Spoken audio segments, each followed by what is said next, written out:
Hello, this is Cherry Heart 3, and I would like to bring something to attention.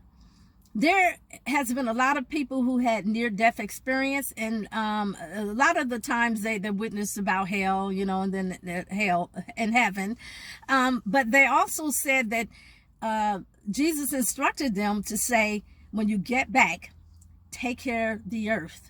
Take care of the animals. Stop killing the animals. I love them. Because, actually, the animals were made before humans. We were last. I remember saying to Jesus one time, Lord, I do love people, but I love them out of the love of God. Is because we were commanded to love, not to hate. But give me that love that you have. And so when you begin to get the love that he said, to have compassion for your neighbor, you will weep when something happened to them or someone, the things don't go well. You have this compassion and for them. So if you don't have this love, it's like when you go by someone, like I've heard a lot of people give things to the homeless, and they give their clothes. Don't give them clothes where the seam is like about to bust, or something that you wouldn't wear, or it's got a little stain. You give them the best. And this is doing to others like you would have them doing to you. You don't want nobody doing it to you. So when you bless someone, it has to be refreshed or new, or you can buy them something or something that you would still wear. But I just want to read 1 Corinthians, and I'm going to tell you something. The Bible says if you don't have love, I don't care if you prophesy to doomsday, whatever, you can have the gift of healing. I'm not saying it's not good. God give us the gifts to do it, to use for his people. Because he said, many works you do, shall you do. You do more works because I go to my Father. This is an assignment. But if you don't have love behind that, I've known people that try to pray for someone that didn't like them. It don't mean anything. It's like love. Jesus is saying love is better than that, but better than the gift of prophecy.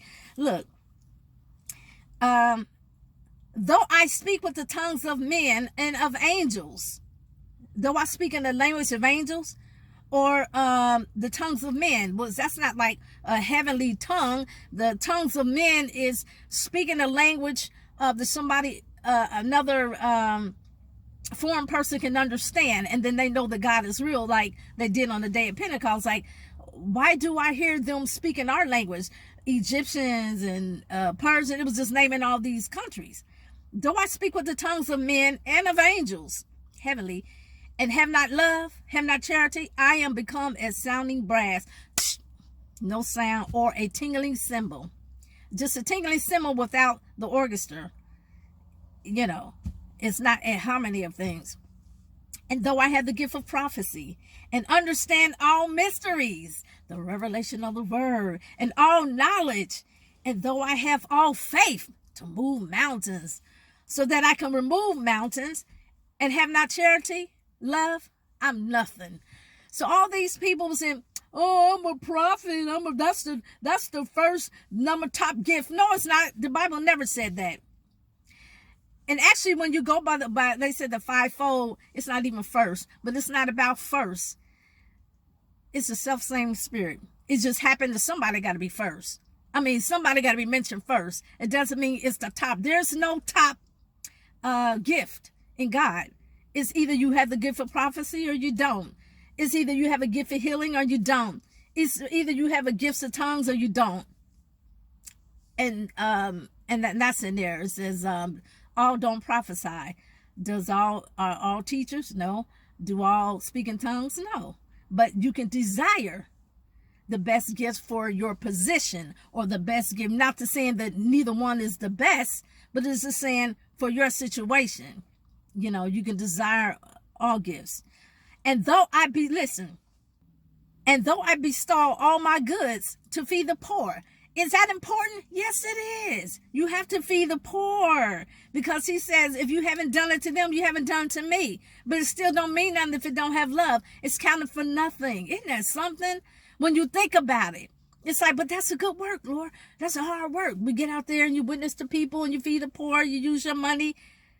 But if you don't do it out of love, you just can't do it just the fact of Okay, some people just do it for the fact of,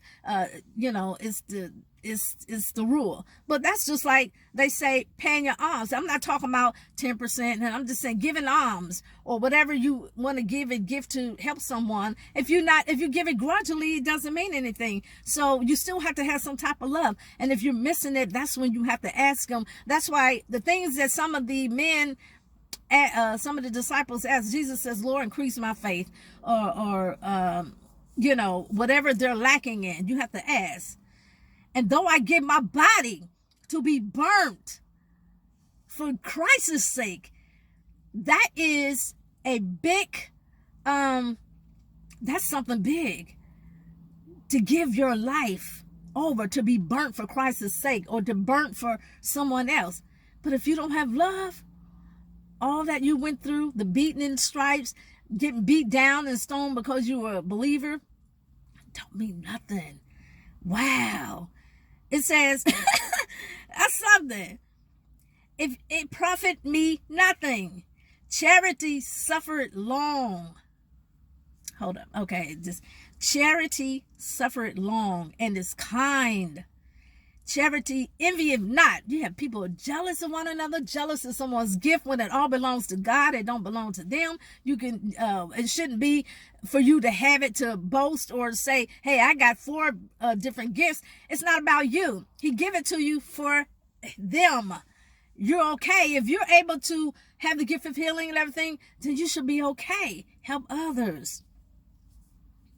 Love doesn't, it's not puffed up. It doesn't vaunt itself. It's not pride or lifted up, or it does not behave itself unseemly. You say, hey, sister, what? You don't talk to people like that. They get on my nerves. But then that's not the right spirit. You don't have the right spirit in you. Love seeking not her own. It comes. Is not easily provoked. I know a lot of them just getting on my nerves. Just angry about everything. You're easily upset. Like, oh no, Jesus, let me just get out of here. That's not love. That's not the true love. It don't behave itself unseemly, make yourself look foolish out there. It's not easily provoked. It thinketh no evil. Love rejoiceth not in iniquity, but rejoiceth in the truth. Love or charity beareth all things, believeth all things, hopeth all things, endureth all things. So you don't think evil. You don't always think, oh, that person just trying to get, just trying to be funny, No, that's your thoughts. Love don't do that. Love for people don't do that. You don't think evil. It endureth all things. You can make it. You can make it. I think I can. I believe I can. I can. Hope in all things. Just have faith. Don't doubt. Don't talk negative. Be positive. Charity never faileth. But whether there be prophecies, they shall fail. Whether there be tongues, they shall cease. Whether there be knowledge, it shall vanish away. For we know in part, and we prophesy in part. So this is what it is. When we prophesy only with no love, that's part of it. You can't prophesy without love. For we know in part, and we prophesy in part. Okay? But when that which is perfect is come, perfect love casteth out fear. That perfect come is love. But when that which is perfect is come, then that which is in part, which we just have a gift by ourselves, shall be done away. You know what I'm saying? It's like that charity outweighs all of it.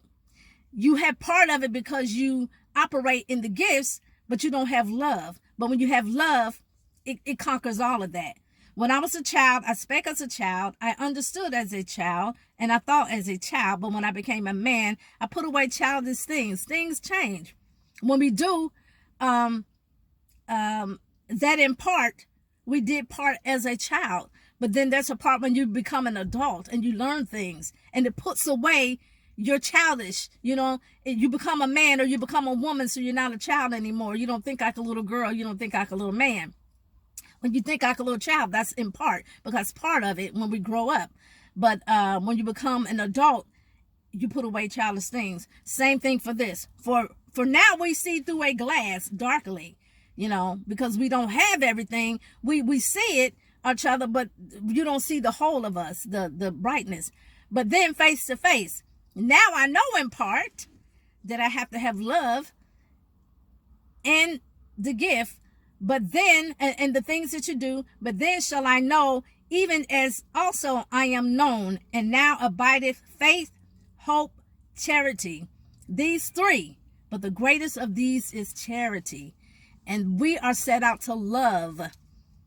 God, give me the love that you're speaking of. I don't feel it, but give it to me. Let me know what it felt, how you felt towards the people. It says, when Jesus preached to the people, he went up on the mountain to rest. He saw more coming.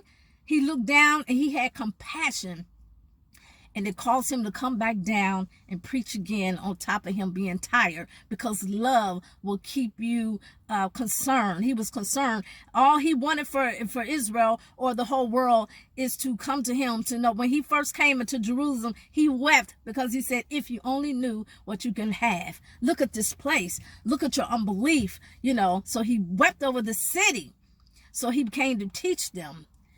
And it begins with love. We must have love. And I'm serious. All that other stuff people talking about, I'm this and that, and I'm ordained a bishop. So I'm an ambassador. Do you know what ambassador? It's the same thing going for. People just change the thing. Ambassador, evangelist, and I know people put their tradition like it means this and this and this. And just be a worker of Christ. It's all of it. So you have to have true love. If you're going to be a man or a woman of God, you have love. Don't do it just because you said, well, because I'm a saint, I'm to do it. But where's your feelings in it? You have to have love. If you don't feel it, and you say, God, I'm having trouble with it, I wasn't brought up in love, or I don't know how to love, then show me how to love the people that you say. And that's how so charity tops it all. Have charity first. If you have charity, it's good to have a gift to work the kingdom of God, but it's not to make you a better person. That's for Jesus.